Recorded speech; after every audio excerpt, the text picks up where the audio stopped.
Do you see a conflict between public employee unions who contribute to candidates when these same candidates may approve their union contracts? Well, that's always been a fine line.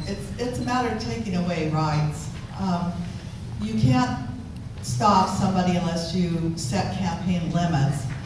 So just because they belong to a union, you don't want to take a person's rights away from them to decide who they want to back for a candidate. What becomes wrong, and what the voters need to do, is when they see a candidate taking advantage of that.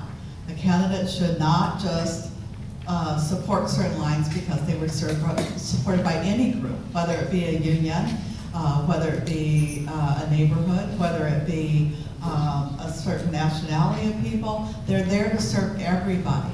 So it's a matter of letting people have the right to support their candidate in the way they want to do it, but also for the candidate to be responsible and realize they need to serve all people or they shouldn't be voted in.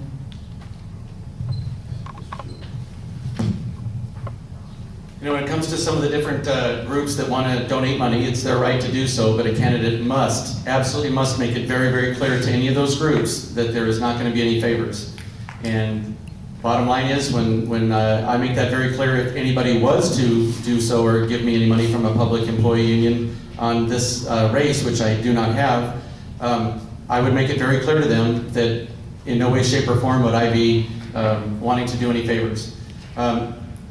Facts are facts when it comes down to running a campaign, and you need to be able to have some funding to get the message out. So it's a very tough thing for candidates to, you know, walk that fine line so that we do not go down that path. But I think it takes a person with strong conviction to stand up and say, hey, I want to let you know right up front, there is no, you know, there's nothing that is going to go in your favor just because you donated money to my campaign.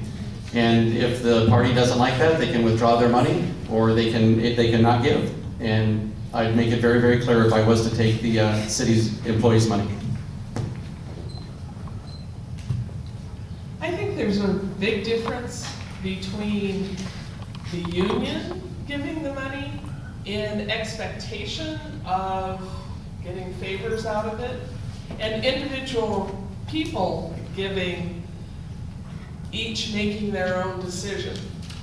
And I really feel that the union shouldn't be giving to political campaigns.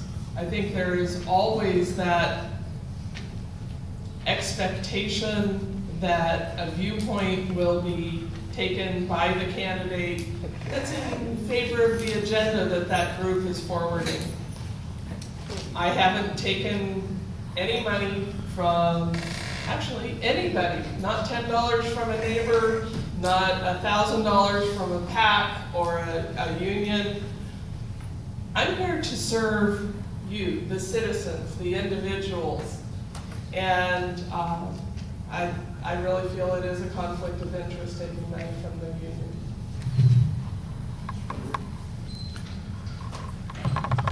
I always want you to have the impression that I'm in that office, in that chair for one reason, and that's to represent you. I don't ever want you to get the idea that I've got somebody's hand in my back pocket or I have my hand in their back pocket.